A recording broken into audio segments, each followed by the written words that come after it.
Good morning. My name is Michelle, and I'll be your conference operator. At this time, I would like to welcome everyone to ADP's second quarter fiscal 2021 earnings call. I would like to inform you that this conference is being recorded and all lines have been placed on mute to prevent any background noise. After the speaker's remarks, there will be a question and answer session. If you would like to ask a question during this time, simply press star, then the number 1 on your telephone keypad. To withdraw your question, press the pound key. Thank you.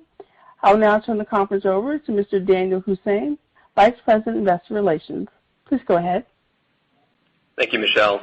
Good morning, everyone, and thank you for joining ADP's second quarter fiscal 2021 earnings call and webcast. Participating today are Carlos Rodriguez, our President and Chief Executive Officer, and Kathleen Winters, our Chief Financial Officer. Earlier this morning, we released our results for the quarter. Our earnings materials are available on the SEC's website and our investor relations website at investors.adp.com, where you will also find the investor presentation that accompanies today's call, as well as our quarterly history of revenue and pre-tax earnings by reportable segment. During our call today, we will reference non-GAAP financial measures which we believe to be useful to investors and that exclude the impact of certain items. A description of these items, along with the reconciliation of non-GAAP measures to the most comparable GAAP measures, can be found in our earnings release. Today's call will also contain forward-looking statements that refer to future events and involve some risk. We encourage you to review our filings with the SEC for additional information on factors that could cause actual results to differ materially from our current expectations. As always, please do not hesitate to reach out should you have any questions. And with that, let me turn the call over to Carlos. Thank you, Danny, and thank you, everyone, for joining our call. This morning, we reported results reflecting our continued strong business performance and momentum, with our second quarter revenue and margins both outperforming our expectations as our business continued to demonstrate resilience in the face of ongoing economic headwinds. We reported revenue of $3.7 billion, up 1% on a reported basis and flat on an organic constant currency basis, with adjusted EBIT margin down 30 basis points. Coupled with a slight increase in the effective tax rate versus last year, a share count reduction, our adjusted diluted EPS was flat versus last year, much better than the decrease we were expecting.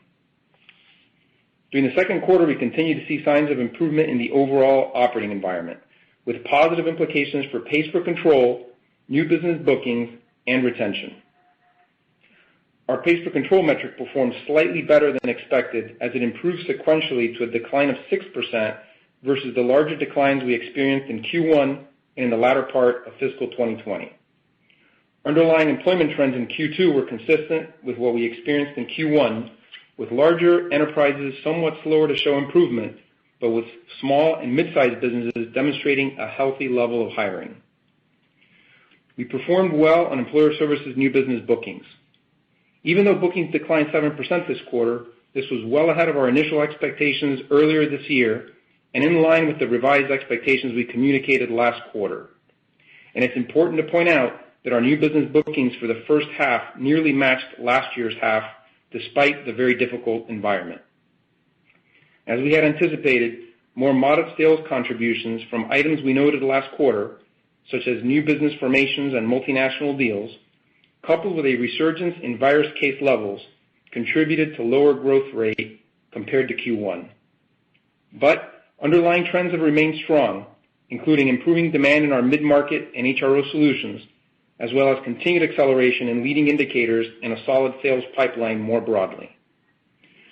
Moreover, with the change in U.S. administration and the continuing dynamic regulatory environment, we expect momentum for our solutions to improve as companies continue to recognize the value of partnering with ADP, given our deep compliance expertise and reliability.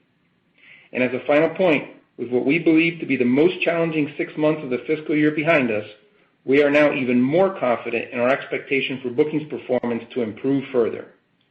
As a result of all these factors, we are raising our new business bookings guidance range by another 5% to 15 to 25%. Pays per control and bookings trends were both positive, but retention was the main highlight for us this second quarter, with ES and PEO retention both reaching record levels. We saw strong performance across the board, with the biggest improvement for the ES segment coming out of the U.S. downmarket and mid-market businesses, as our client satisfaction scores remained at record levels across the board. Following this incredibly strong performance and an early read of Q3, we're very pleased to be able to raise our retention guidance significantly, a sign of our improving competitive position. And the retention we are now expecting would represent a record high ES retention for a full year. Now, on to another critical topic and one that remains a key focus for us. Our product teams continue to execute well, and we reached a number of milestones this quarter. I'll start with Run and Workforce Now, our two highest revenue platforms. For Run, we continue to make a range of enhancements to make client onboarding seamless and in some cases digitally automated, improving the implementation process for tens of thousands of Run clients we bring on every year. We also made further enhancements this quarter to our Accountant Connect platform, already a big differentiator for us, and we now provide even more insights to our critical accountant partners. For Workforce Now, we continue to build momentum by leveraging our next-gen payroll engine. And as we discussed earlier this year, we are live with hundreds of clients who have been very pleased with the solution and continue to rate their experience very highly. In addition, we launched a new workforce management solution that, along with our next-gen payroll engine, enables real-time punch-to-net payroll calculations, all delivered from the public cloud. And based on feedback from our clients and sales associates, we believe a significant portion of the hundreds of sold next-gen payroll clients were incremental to what we would have sold without next-gen, which of course has positive implications for market share and competitiveness in the mid-market as long as we continue to execute. Also, we continue to scale up our next-gen HCM. And this quarter, we went live with our first client in Mexico. Importantly, we did this with enhanced speed to market, as we partnered with a third party to localize and implement, which speaks to the power of our federated architecture and the native global capability of our next-gen HCM and next-gen payroll platforms. For our Data Cloud platform, we had a number of exciting new launches. To support our clients around ESG objectives, we launched a pay equity storyboard that allows clients to identify equal pay gaps and calculate effective distribution models to close these differentials across their organization. We also continue to leverage the power of Data Cloud outside our core HCM base, and earlier this month launched a partnership with New York Stock Exchange owner ICE, which will pair ICE Data Services market expertise with ADP's HR and compensation data. We are very excited about continuing to explore opportunities related to our differentiated and robust data set, which is the most expansive in the industry, to drive insight both within and beyond traditional HCM use cases. This quarter, we also continued to receive industry accolades and won a number of awards for our solutions, including G2 and Capterra awards for the #1 user-rated workforce management solution. We continue to reach all-time high client counts on all of our key platforms, including Run, Workforce Now, Vantage, Global View, and of course, Next-Gen HCM. And within our HCM platforms, we continue to reach new client count milestones for individual solutions such as retirement services. Moving on, I'd like to once again acknowledge our associates for their ability to stay focused on finding innovative solutions and driving higher NPS in what has been an incredibly challenging and dynamic environment. It's because of this execution that we were able to demonstrate such resilient performance year to date, with revenue flat, adjusted earnings per share up, and retention at record levels. Now, with the worst of the pandemic-related headwinds hopefully behind us, and vaccine programs positioning us for continued recovery, we are increasingly focused on re-accelerating growth in the quarters and years ahead. To that end, we have already reinvested some of our Q2 outperformance into product development acceleration, a digital transformation push, and selective sales and marketing expansion ahead of our key selling quarters. While it's too early to talk about fiscal 2022 in any detail, we expect our fourth quarter revenue growth to accelerate significantly, and our goal will be to sustain that momentum. We are very pleased with our performance year to date and the fundamental strength of our business, and we are very optimistic about the quarters ahead. And with that, I'll turn it over to Kathleen. Thank you, Carlos, and good morning, everyone. Q2 was another strong quarter across every major business metric. While we will still face some pandemic-related headwinds for the balance of the year, we are more confident in our outlook, given we believe the toughest part is behind us. Our performance thus far into the year reaffirms the resilience of our business model, the strength of our product, and the ability of our sales and service teams to perform even in the toughest of environments. We remain confident in our ability to execute as we move forward.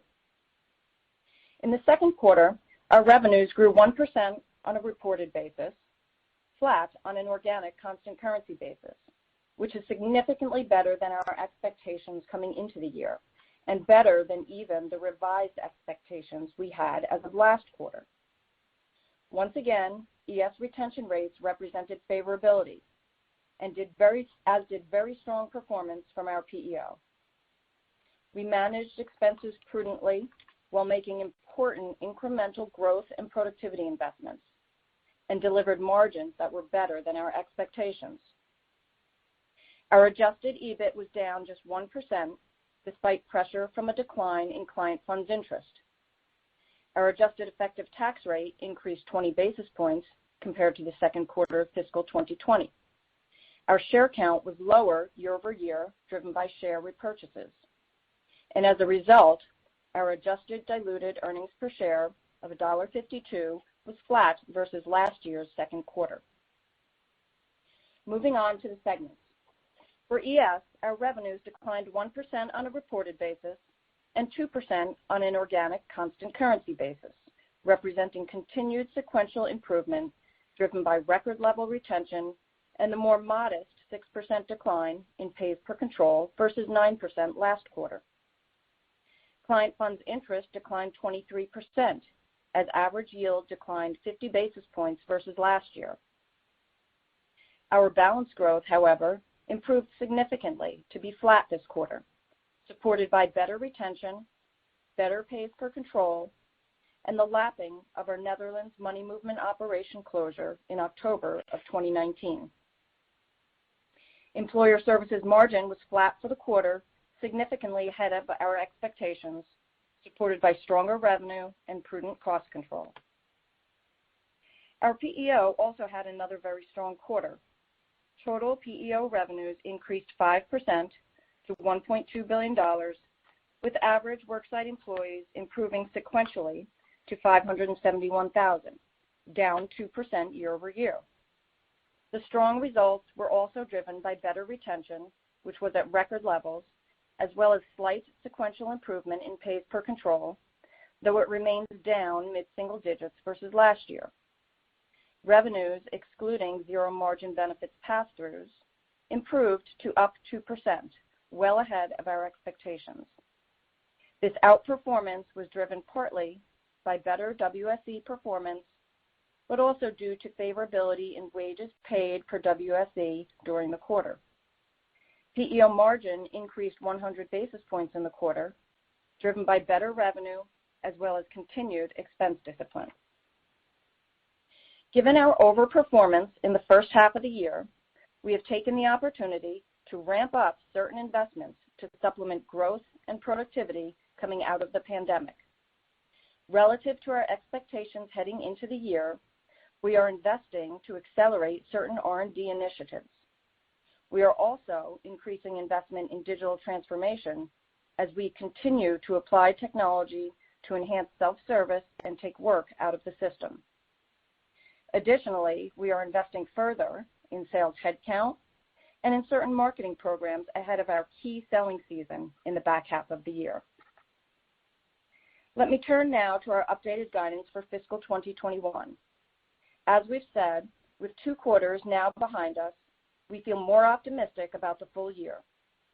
Although we still anticipate certain pandemic-related headwinds to persist for the rest of the year, we do expect some of these headwinds to moderate. For pays per control, we continue to expect a decline of 3 to 4% for the year. For the first half of the year, pays per control performed slightly better than our expectations. but with the improvement seeming to moderate into the calendar year end, we are making no change to our full-year outlook at this point. Out-of-business losses have been better than expected throughout the first half, and at this point we see minimal risk for a significant deterioration during the year, given what we've seen early in Q3 and with stimulus potentially providing additional support to small businesses. On client funds interest, while the U.S. Treasury yield curve has recently steepened, there is no material change to our expectation for our realized average yield for the current fiscal year. However, we are again revising our balance growth higher, primarily on stronger client growth. Let's now look at our revised fiscal 2021 guidance. For ES, we now expect revenue to be flat to up 2% for the full year versus our previous expectation for flat to down 2%. That's driven by a few factors.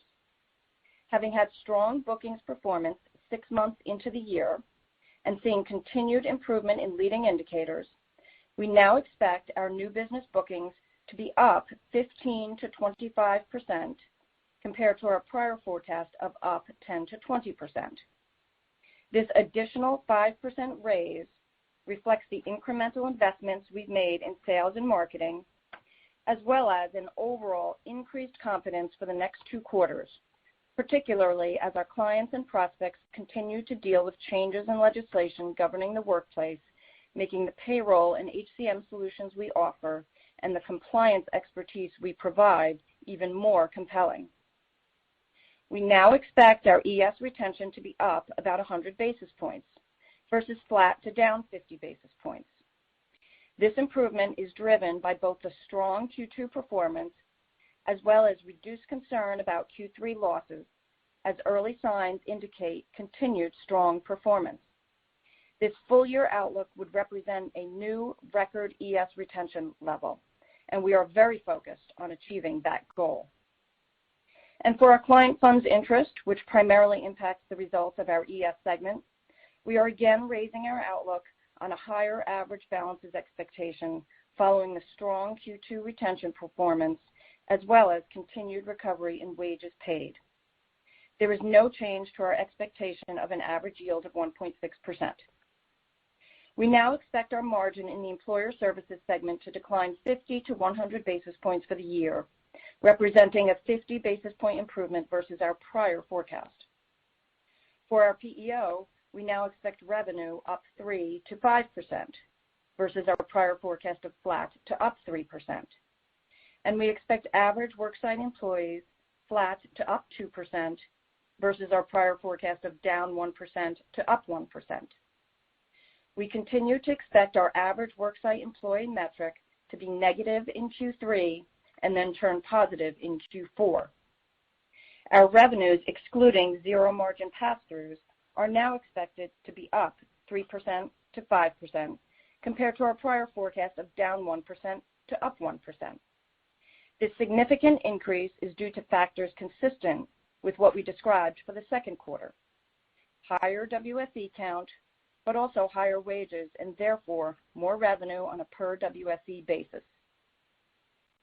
For PEO margin, we now expect to be up 50 to 100 basis points in fiscal 2021 versus our prior forecast for down 50 basis points to flat. This raise is driven primarily by stronger revenue performance. For our consolidated outlook, we now anticipate total ADP revenue to be up 1 to 3% in fiscal 2021 versus down 1% to up 1% prior. And we anticipate our adjusted EBIT margin to be down 50 to 100 basis points versus our prior guidance of down 100 to 150 basis points. We now expect our effective tax rate to be slightly lower at 23% for the year, and we continue to assume a net share count reduction in our guidance. Net of all these changes, we are raising our adjusted diluted EPS guidance to be down 2% to up 2% versus our prior guidance of down 3% to 7%. We are very pleased to have been able to raise our guidance again, given the combination of better than expected macro conditions and our strong execution 6 months into the fiscal year. We remain confident in our strategy, growth prospects, and ability to execute. Coming into the fiscal year, we had braced for a number of economic headwinds, but stayed focused on our strategy and growth, and we maintained our investment in our product, our sales force, and our associates in order to support our key goals of delivering excellent client solutions and growing market share. As we have done since the pandemic started, we plan to continue to support investment in product and sales. We look forward to keeping you updated on our progress. And with that, I will turn it over to the operator for Q&A. If you wish to ask a question, please press star 1. Please be aware of the allotted time for questions. Please ask one question with a brief follow-up. We'll take our first question from the line of Bryan Bergin with Cowen. Your line is open. Hi, good morning. Thank you. I'll ask two up front here. First on bookings, can you talk about composition of bookings in 2Q versus 1Q and give us a sense if you can dissect the strongest and weakest demand across client size? And then just looking at the SG&A level this quarter, can you comment on the drivers of the sequential dollar growth there? I heard the comments on accelerated investment. Is that primarily Salesforce headcount addition or other areas of spend? Sure. I'll take the bookings maybe, and I'll let Kathleen talk about the SG&A. On the bookings, I think some of this is just lumpiness, if you will, of the results, because there are a couple things that happen, but it's hard to call it a trend, right? Because we only have really 2 quarters, if you will, of kind of post-pandemic results. But in essence, our mid-market business performed a lot better. So Workforce Now and the mid-market business did much better in this quarter than in the last quarter. And then if you remember last quarter, we talked about that we got some help from our international business, and in particular, we called out multinational deals. And that was, I'm not sure if we gave any color around that, but that was strong double digits is the way I would put it. Last quarter helped the last quarter's growth, and this quarter was kind of slightly negative. Now, in the context of what's happening in Europe, which really started to shut down and starting to have challenges before the U.S. in terms of the resurgence of the virus, we're pretty happy with that. Like, we're pretty proud of our sales teams over there that they were able to accomplish what they did in the second quarter. But sequentially, it was not as strong as the help we got in the first quarter. We also had really strong bookings in the first quarter in our down market business. We had some, what I would call modest help from some what we call client conversions, or we call client-based acquisitions, which we do on a regular basis, but they don't come in every single quarter. So we got a little bit of help from that. And I think I also mentioned last quarter, I think I've been doing this for 9 years, mentioning that whenever we have a strong finish to a year, we typically get off to a slower start. And the opposite is also true. When we have a really bad year, we tend to get off to a stronger start. A lot of our business is counted at the time of sale and start, but some of our business, as you know, like in the up market, there is some flexibility, if you will, in the sales force. We don't necessarily endorse that, but there is some flexibility for salespeople to book something in, call it July versus in May. And because of the way the incentives work and so forth, sometimes we get a little bit of movement from sales into the next fiscal year if we have a bad fiscal year, and the opposite is also true. When we have a strong fiscal year, we tend to have a hard time getting started in July. But I think so this is nothing new. We've been, I think, transparent and giving you all the kind of the color that we can around bookings. I would tell you that when we cut through all that, so we're trying to look at no different than you would do with, for example, earnings, where we're trying to see, what's the core business doing, excluding client funds interest, what's happening with the core business, excluding pressure from pays per control. We do the same thing in bookings, like what's happening in the core underlying bookings. And we see very positive momentum there in terms of lead generation, digital leads coming in, activity by the sales force.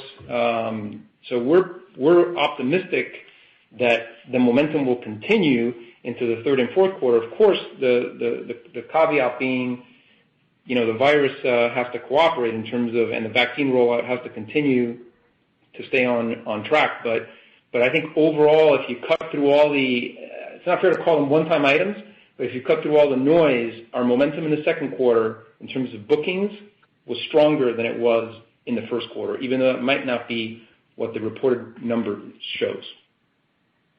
And I'll let Kathleen talk about the SG&A. Sure. So on the SG&A side, I mean, you do have a lot of things, within that SG&A, but, I would think about it this way. The overall view or picture is that from a selling standpoint, I'll talk about kind of full year and then we can talk about linearity, but from an overall standpoint, we continue to invest in sales, as we've mentioned, and that is both headcount investment as well as continuing to look at marketing investment and doing some of that. So you've got that investment in sales, but you've also got the work we're doing around transformation, which would be offsetting that investment, as well as just discretionary cost control that we're very focused on doing as well. So kind of, overall, you've got investment, headcount and marketing, you've got transformation work that we continue to do, and discretionary cost control. That does, change if you look at, or not change, but the skew first half to second half is a little bit different, as we do have significant bookings growth in Q4, our expectation, and so of course that's going to result in higher Q4 selling expense for us. Thank you. Our next question comes from Bryan Keane with Deutsche Bank. Your line is open. Hi, guys. Good morning. Just want to make sure I understood, the employee service bookings for the quarter came in line with expectations, but you guys did decide to raise the full year. So just want to make sure I understand the pipeline, the visibility there that's causing that raise. And then on retention to record levels, are you seeing anything in particular on the competition front that is having less of an impact in years past that's driving the higher retention? Thanks so much.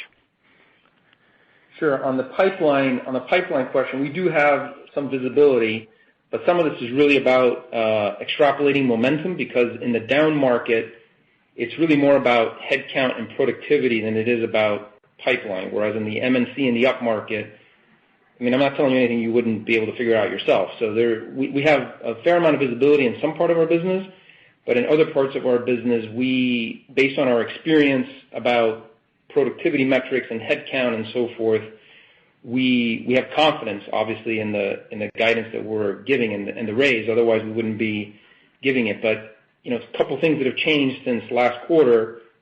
Last quarter we had what we thought was much better results than we had expected, and we thought we had positive momentum. And then on top of that, now we have vaccine rollout. So that was not something that was talked about, but this is now a reality. We also had an election that was still in front of us, and that's been resolved. We also thought, and people speculated, there would be more stimulus, and now there is, even though there's even more stimulus being debated. Just as a reminder, there was a $900 billion stimulus package that was approved. So I think if you look at, which we try to do a little bit of kind of correlation, regression, whatever you want to call it, between GDP and economic growth and our bookings, because we do believe there is some connection there. Like there's other things like the training of our sales force, the tools they have, the quality of the sales force, the turnover, but GDP is a powerful force, and the GDP numbers are looking pretty strong here on a go-forward basis, with perhaps the exception by some analysts out there of our third quarter, the quarter we're in right now. But if you look at our fourth quarter, or the first half of next fiscal year for us, and then the next calendar year after that, even this full calendar year GDP expectation has been raised, I think, across the board by everyone. So I think it's partly visibility and pipeline, and partly our experience. Like we know, for example, what a reasonable expectation is for productivity per DM, per sales rep. We know how many sales reps we have. We know how many new ones we're hiring. We know what we're generating in terms of leads and digital marketing. And I think we put that all together, and that comes out to our guidance. And so I think we're confident in it, and we're actually very excited and positive that we were able to do that. And we're just glad that things are looking much better than they were last quarter, and certainly better than they were looking in March and April. On the question, Brian, the only other, if I could just interject, the only other detail I'd add on all of that data that Carlos mentioned that we do look at on an ongoing basis is that when we look at the leading indicators in terms of the data we have, so appointments, referrals, demos, opportunities created as our sales team are inputting these into the system, all of those are trending better going into the second half than they were for sure going into the year. And so we're feeling really very optimistic, as you can tell from the raised bookings guidance. We're feeling optimistic going into the second half of the year. In particular, the digital leads are up significantly. So, again, just wanted to provide that transparency for you.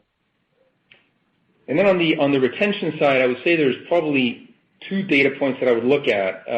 The retention obviously is incredibly strong, and it's going to be record retention for the year, assuming we hit the guidance that we've just provided. We've never been at these retention levels.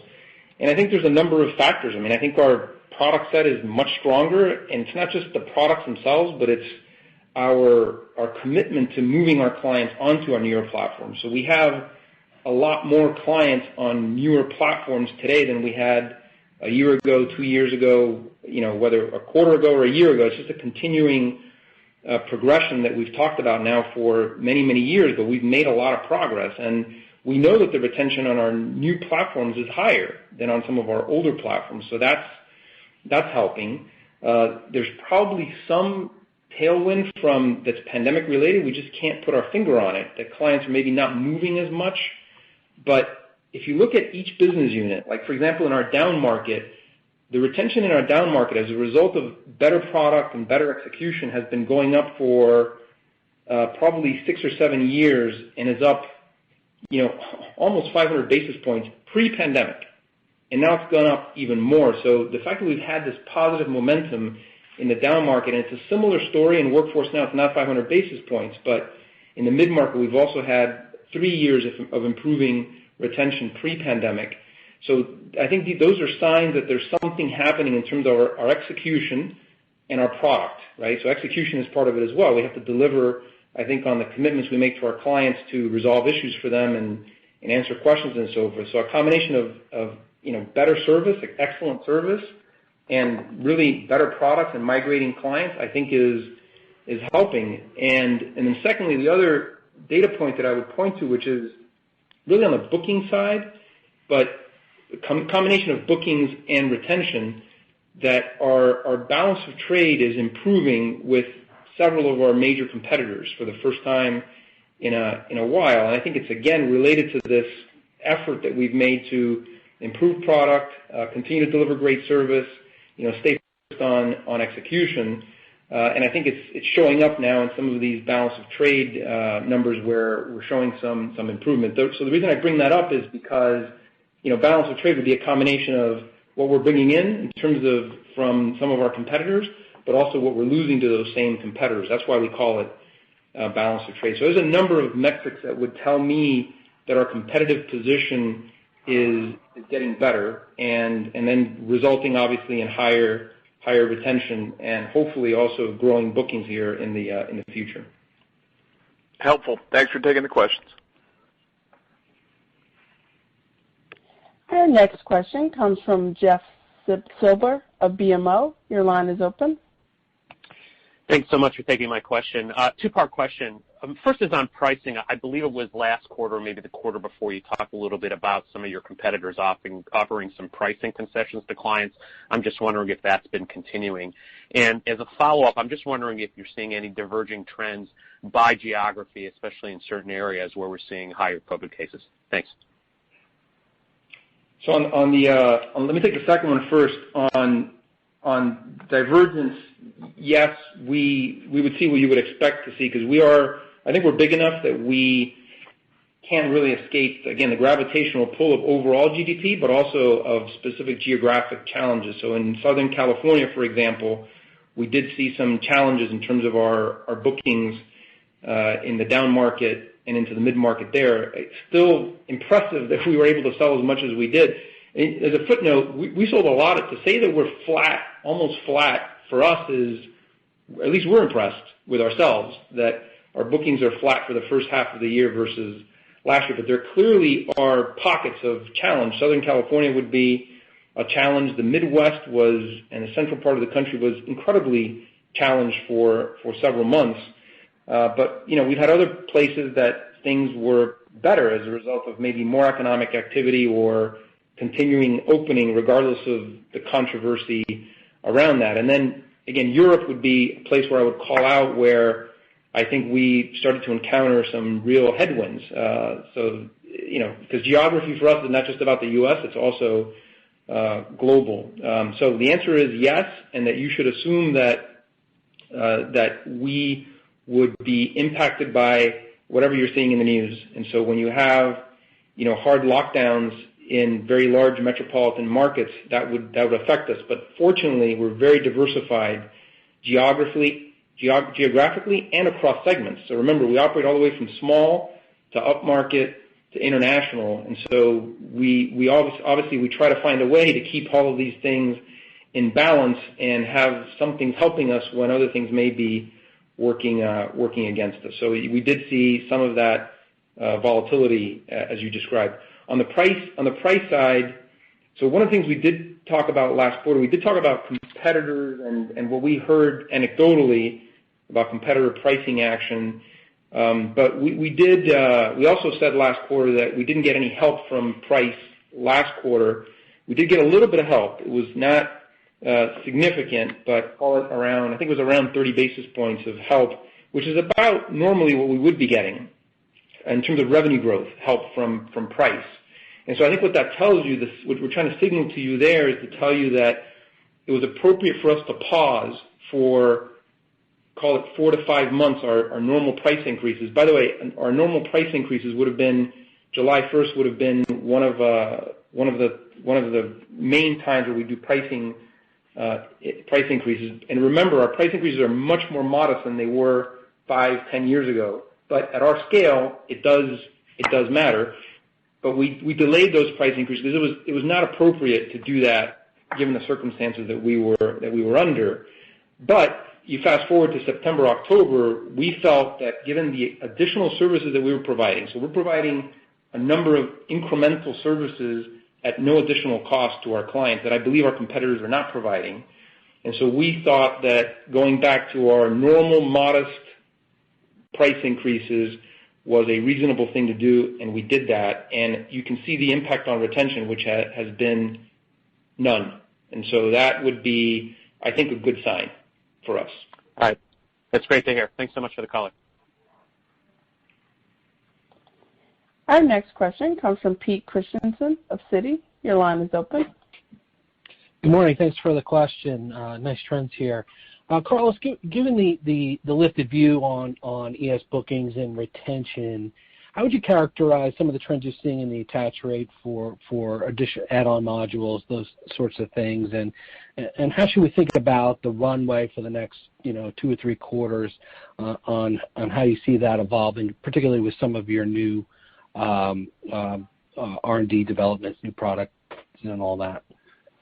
It's a great question because there's still a lot of room for us there. Like, we're very focused on market share and new unit growth, but we don't mind additional share of wallet and additional attach rate because that's helpful too. And as you know, our bookings have generally been balanced for many, many years, about half of it coming from new logos and half of it coming from incremental attach.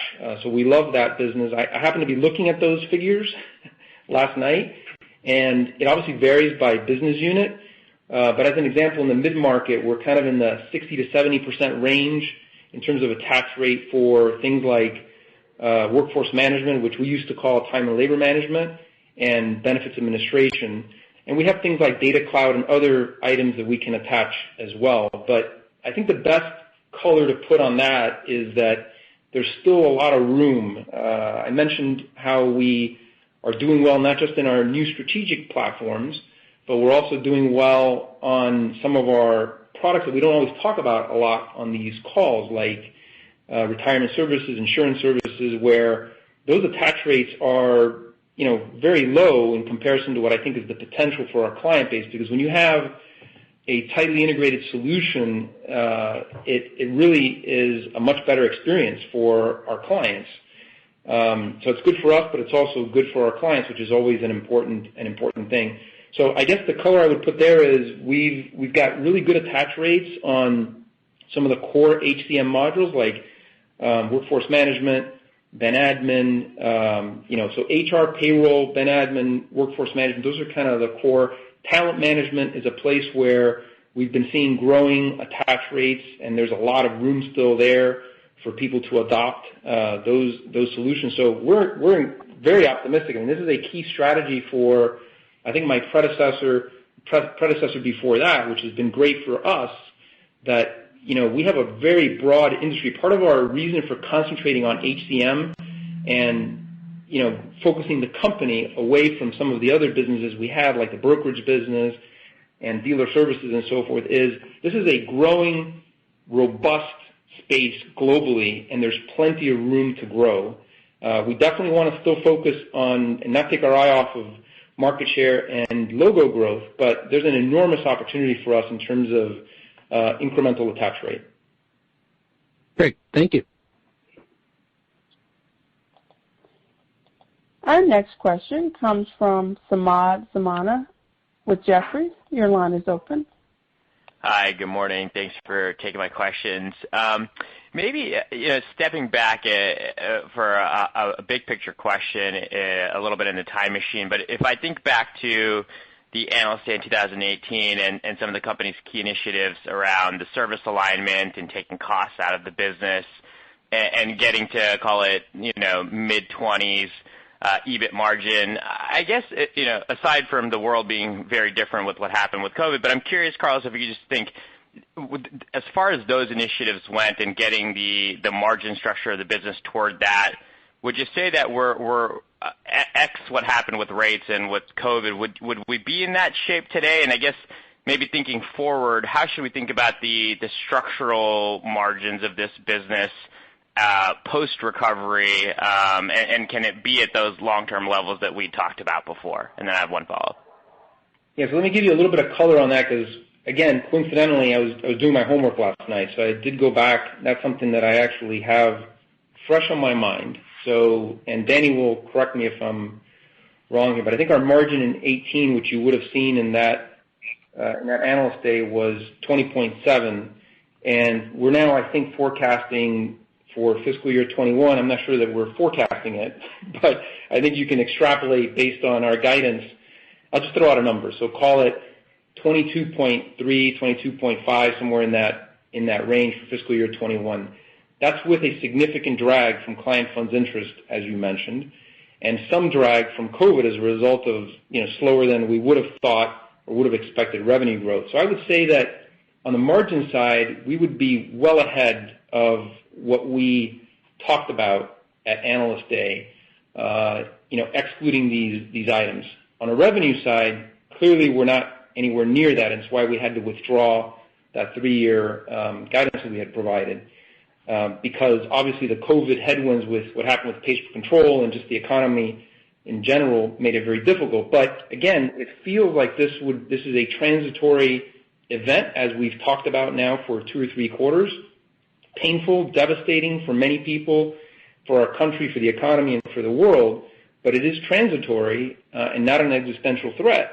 And so we expect to get right back on the track that we were on before, and I happen to think that the fact that we're a couple hundred basis points higher in margin, even with everything that's happened, than we were in 2018, I think tells you something about the structural margin opportunity in the business. But clearly, a very important part of that picture is growth. We need to grow the business long term because growth does require investment, and so what you should be hearing from us is we care about margin, and we think there's opportunity in terms of structural margins here going forward.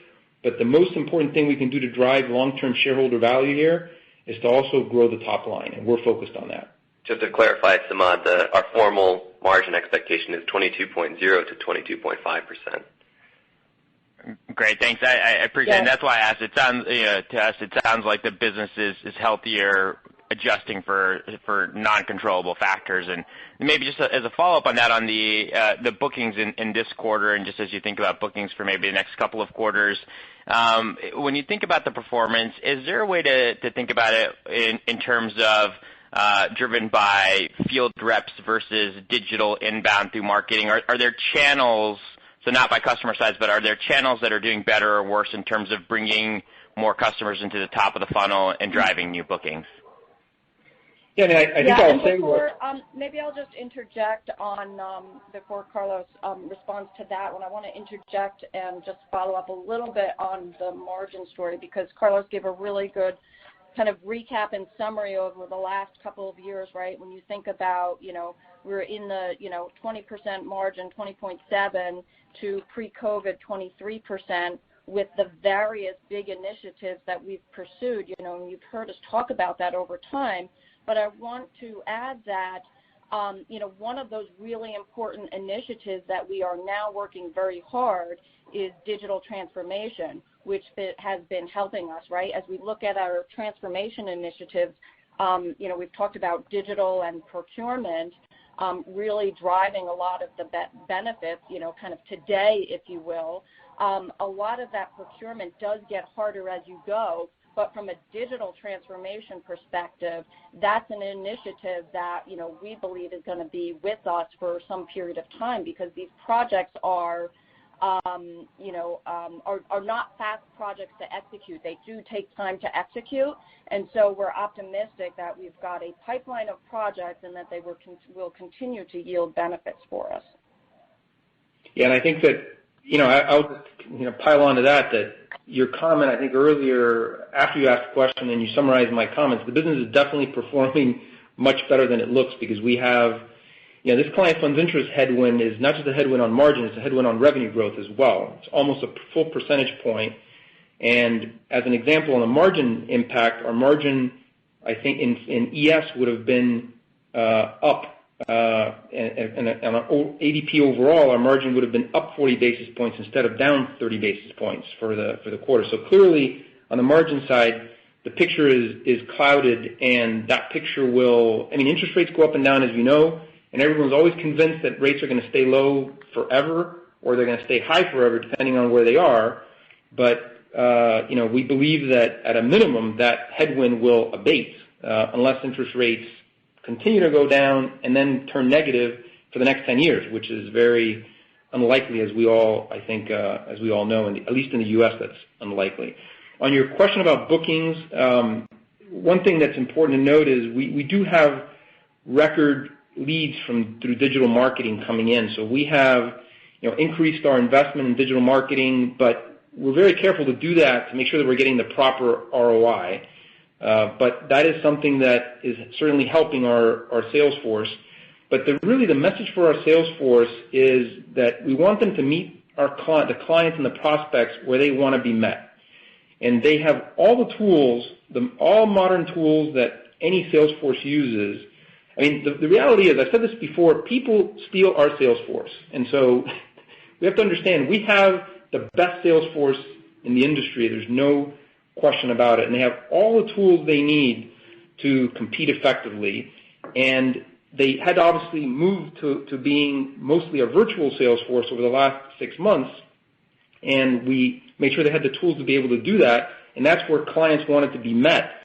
And if in 6 months we anticipate that some of our upmarket and multinational clients will be okay having some digital meetings or virtual meetings, but they might want to have people visiting some of them again, we'll be ready for that as well, assuming that it's safe and that people are vaccinated. So there are a number of channels that we can pursue, but you should understand that our strategy is really to meet the clients where they want to be met. As an example, in the down market, our clients rely on trusted advisors like accountants and brokers. We have very, very strong partner relationships with those channels, and that's how we drive results in that channel. So it really varies channel by channel, but you should understand that we are pursuing every channel, every avenue, including upping our digital marketing investments to make sure that we're getting our fair share of that without throwing money away. Great. Thanks again for taking my questions. I really appreciate the thoughtful answers. Our next question comes from Kartik Mehta with Northcoast Research. Your line is open. Good morning. Carlos, you talked about net gains. I'm wondering if that's related strictly to ADP having a better set of products, or is that related to the competition doing something else? And just my second question, you've talked a lot about the sales process, and I'm wondering if you believe after we're through with this pandemic, get the vaccinations done, that fundamentally if the sales process will change and that you'll use more digital versus face-to-face. Thank you. I think that, I'm in the same camp as I think many other CEOs of companies that and again, there are not a lot of companies like ADP that operate all the way from the down market into the up market. So there has to be balance here in terms of it's not one clear-cut answer. But I'm in the camp, for example, in the up market with some of my other competitors and CEOs who believe that there will be face-to-face meetings again, and particularly sales meetings. But I'm also in the camp of believing with lots of others that we shouldn't assume that things are going to go back exactly the way they were before, right? Whether it's with the way people are working or the way people are selling, we're going to have to adapt to what inevitably is going to be some change. Having said that, I believe I saw a statistic the other day that said that prior to the pandemic, about 10% of the U.S. workforce was working from home, and it went up to 33% at the worst part of the pandemic, and then came back down to 25%. And I kind of monitor this through other sources that show that, it ticked up slightly again, the number of people working from home as the virus continued to surge. But you would expect that 25% to probably go back to 15%, 20%, but not probably back to 10%. But remember that the other 70% never worked from home, and today 75% of the people are not working from home. And so, but that doesn't mean that we haven't learned new techniques. So for example, an initial meeting or a follow-up meeting or maybe even an implementation meeting with a client, I think we've all learned that it's much more effective to do that for both parties, virtually. But it's hard to believe that we're going to go back exactly to where we were before. And it's also very hard to believe that we're going to stay exactly the way we are today. And again, I hate to give you a wishy-washy answer because I think we're going to have to let that play out. But we are, like a lot of other things, we're maintaining optionality and equipping our sales force to be prepared for either of those eventualities. And I think you had a first part of that question that client growth, whether it's product. Oh, client. So on the client growth side, again, I think I mentioned in my script that all of our strategic platforms, so if you think about Run, Workforce Now, Global View, I forgot what the other ones I mentioned, but the platforms that are strategic, that we're investing in, not just the next-gen ones, are all growing. And they're growing very robustly. And I don't know that people understand that. And part of the challenge is that we have a large company and we have other things that maybe aren't growing as fast, or we have a drag from a platform that we're trying to get off of. And we, unlike some others, try to report the facts as they are, right? So, but, maybe we're taking a little bit of liberty like others are doing and giving you a little bit more color about just the things that are going well. So, but if we did that, like if we only focused on the growth of, for example, next gen, it would be 800% growth. Or if we focused on the growth of Workforce Now across the board, not just in the mid-market, because we also use Workforce Now in the up-market, and we use Workforce Now in our PEO, you would see, robust growth even in the middle of a pandemic on a Workforce Now. So I think we're making progress, but we are a large organization with a large market share And clearly that exposes our flanks, and we have to be very good at making sure that we protect our flanks, which I think we're doing a good job of, as evidenced by retention. But when you look at the go forward and the growth of our strategic platforms, there's a lot of reason for optimism that we will, I think, be able to compete effectively on a go forward basis. So I'm not sure I can give you a lot more detail than that, because this is more detail than we normally give, because we like to just be straight shooters, and the growth is what it is, whether it's on client counts or revenue. But if you want a little bit of additional color underneath the covers, the strategic platforms are doing very well against our competitors.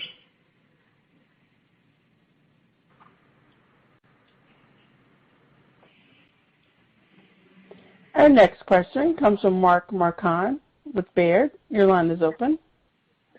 Hey, good morning, and thanks for taking my questions. So questions basically about next-gen payroll and next-gen HCM. The first part is this. Can you talk a little bit more, give us a little bit more color with regards to next-gen payroll, just in terms of the number of clients that have been sold? What percentage of the existing Workforce Now base has been converted, and how you're thinking about that going through, and the kind of what you're seeing in terms of the satisfaction once you have that in place? You made some initial comments that sounded really positive. And then the follow-up is just basically on next-gen HCM, just in terms of what the outlook is there in terms of new sales and new bookings. Thank you. Sure. Thanks for the question, because if you thought I was optimistic before, prepare yourself, because the story on next-gen payroll and HCM is quite positive for us in terms of the future. If you look at next-gen payroll, we have, I would say a couple hundred, so let's say over 200 live clients. So not just sold, but live clients. We have over 500 that are sold. I think we said in our comments, but you may not have picked up on it, that we think that it's possible, even though this is not scientifically provable, that up to 25% of the sales we've had so far of next-gen payroll we would not have obtained without next-gen payroll. So I think that bodes well for, I think, our competitiveness and our market share. And our plans are to have, call it somewhere around a couple thousand, I think, for this fiscal year. So, it's positive momentum. Again, the caveat there is, with next-gen HCM, we are generally going after very large clients. And in the case of next-gen payroll, it is really a platform that solves our kind of next-gen payroll needs across the board. And we started in, call it the core of our mid-market. So call it between 50 and 150 employees has been our focus. But having said that, it's still pretty impressive, and we're pretty happy and pretty positive. Satisfaction levels are very high, and I think we've just got great momentum. And the sales force is obviously incredibly excited, even though, remember, this is still a back-end engine, right? So it's still Workforce Now, and in the future it will be Lifion that are using Pi as an engine, but it does provide some additional benefits to the client and a lot of sizzle as well, as we know that matters as well, given how some of our competitors, I think, have used sizzle in their sales process. And so we're able to use some sizzle now with next-gen payroll. So very excited about that rollout and about the progress there. On next-gen HCM, you heard about our rollout in Mexico, which is really next-gen HCM with Pi. So we have call it a handful of clients now in 4 countries that are actually running on next-gen HCM with Pi. Again, very early, to talk about only a handful of clients isn't a lot, but what was most encouraging is that in a couple of those situations, we were able to use what we're calling a federated development process, which is what one of the intentions was of the investment in this platform, which is to be able to build rapidly. So the Mexico client was onboarded from soup to nuts in terms of building platform, getting the client and getting them onboarded in, call it 6 to 9 months. So very, very impressive for us to be able to do that. So we're optimistic that this will continue to hopefully help us again competitively. And I think you also asked about how many clients we've migrated off of Workforce Now onto Pi. And remember that it's really, you're not migrating clients off of Workforce Now. You're just changing the underlying payroll engine. They're still on Workforce Now. Yep. And the answer to that is, I think not many. Like, this is mostly new logo sales in the case of next-gen payroll. Again, underneath Workforce Now. So as we go to market, it's still Workforce Now with the Pi payroll engine beneath it. And just to, again, footnote, I think I said this last quarter, Workforce Now is a next-gen platform. We don't talk about it that way because we haven't been talking about it that way, but Workforce Now with Pi is a next-gen platform. Got it. Appreciate it. Sounds very optimistic. Thank you. Our next question comes from Kevin McVeigh with Credit Suisse. Your line is open. Great, thank you. Hey, Kathleen, you talked about the digital transformation a couple of times. Where are you kind of in that process? And, I think the last number you'd referenced was about $150 million benefit. Is that still the way to think about it in the 150 range, or does that get accelerated based on some of the investments that you pull forward as a result of the Q2 outperformance? Yeah, Kevin, thanks for that question. That 150 still holds. That was our estimated benefits for the year, the current fiscal year from digital and other transformation efforts.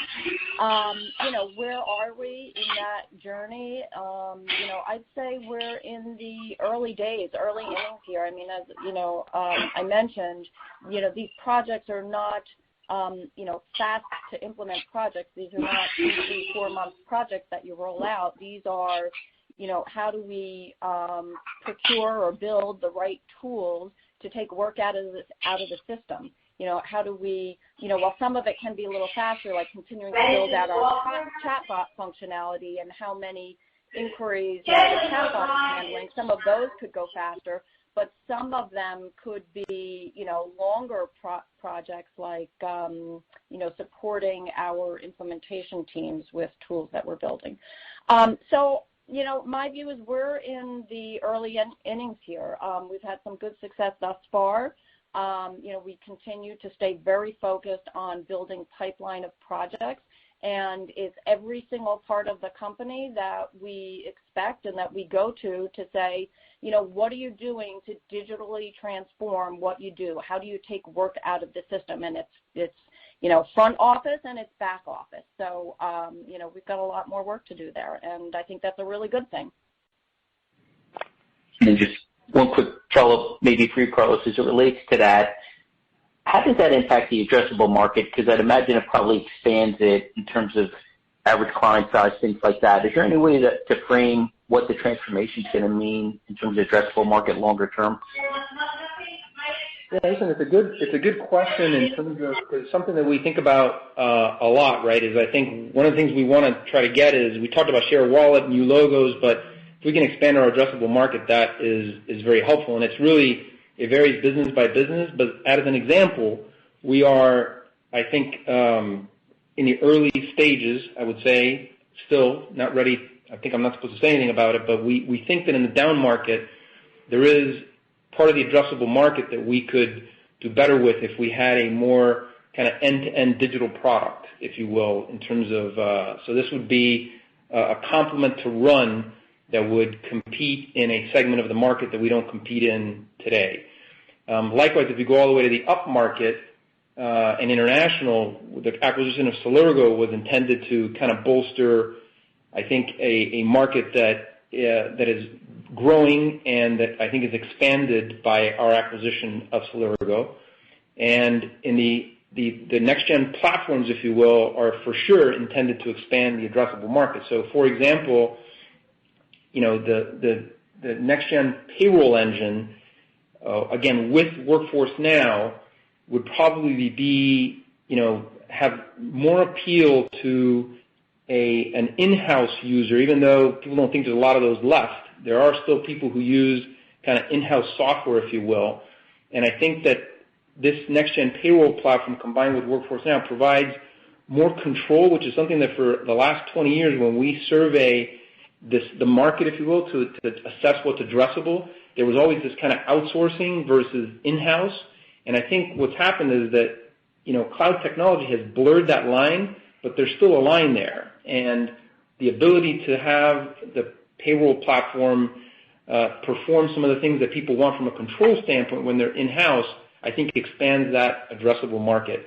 And then lastly, in terms of next-gen HCM, clearly the big play there and the big investment was to expand the addressable market in the upmarket for us, both the larger, more complex clients, but the clients who also had, HR needs that, we were not necessarily able to satisfy with some of our older platforms. So definitely, I think a lot of opportunity, and it's a key focus of our strategy in terms of how we develop our products is to expand the addressable market. Yeah, Kevin, you could think about it as our digital work, our digital transformation is meant to improve and accelerate on both top line and from an efficiency productivity standpoint. From a top line perspective, whether it's the addressable market and accessing that through next gen or other feature improvements that we're making, sales cycle time, shortening that cycle time to get something through the sales process. We're working on that in our PEO business. Improving via digital work, improving service. So with improved service, therefore improved NPS, therefore improved retention. So it's meant to target both acceleration from a top-line perspective and, as we've talked about, taking work out of the system and productivity. Thanks so much. We have time for one more question, and our last question comes from Tien-Tsin Huang of J.P. Morgan. Your line is open. Hey, thanks so much. Good results, and appreciate the very clear guidance as well. Just a question and a follow-up or a clarification. Just on the KPIs here, Carlos, that you're most focused on the second half. Just hearing everything you talked about, positive revisions to retention, bookings. I'm curious if there are any underappreciated KPIs at this point of the cycle that we should be tracking to gauge the sustainability of the improvement that you're talking about as we get through the second half of the year. And just a clarification, I think you touched upon it in the last comment here, just the 25% of sales of next-gen payroll that would not have been attained without it. Are those clients on a cloud platform that are looking for a cloud, so like the controls and whatnot that you're talking about, that was the condition for considering? I'm just trying to understand why they didn't consider it before, if that makes sense. Yeah, listen, I think unfortunately I don't have that level of detail, I'm afraid to say. We could probably maybe follow up to give you a little more color. That's why I tried to use the words not scientific. So our sales force, we're obviously very focused on the rollout of our next-gen platforms. And so as we try to keep close communication and keep close tabs with our sales force on how it's going, and they came to us and said, we think we got 25% more logos as a result of next-gen payroll than we would have gotten in the past. I'm guessing there are going to be a number of different reasons for that, including there may be a little bit of a sizzle factor there, right, in terms of, because we, as you know, we run fully compliant payrolls. We help our clients with PPP loans. I mean, we were able to do everything. Like, our existing platforms are the most robust, most comprehensive, most effective, I believe. Of course, I'm biased in the industry, but there are incremental improvements, right, that give people, whether it's the control aspect that I mentioned or the sizzle, that help sales. And it's no different than you go buy a car and there's 5 different models of the same car, and people buy the 5 different cars, and but you have to have new cars every now and then, and I think it's every 5 years, whatever that cycle is. And I think that's maybe some of what's happening here. But we'll try to get you a little bit of additional color if we can. But that wasn't intended to spark a kind of a new level of disclosure, if you will, about what percentage of our 25% came as a result of which feature. But we'll try to provide some color either in the interim or certainly on the next call when we're going to have many more clients on next-gen payroll, and we'll have a little bit more data for you. On the question you had about KPIs, I would say you hit on all of them. Like, there's a lot of important ones that you touched on that we watch and that we share with you. The other ones that I think are important are ones around productivity, both for sales but also for our service and implementation associates. And in particular on sales, that's part of why I was talking about the underlying trends improving and us being so optimistic about the future is, there's no reason why our sales force can't get to the same productivity they were pre-pandemic and then continue to increase that productivity as they had been doing for many, many years. And so that's one of those KPIs that we watch very carefully is what's happening to that sales force productivity number quarter on quarter and what's it expected to do in the third quarter and in the fourth quarter. And luckily, it's on track, and that's something that we watch very carefully.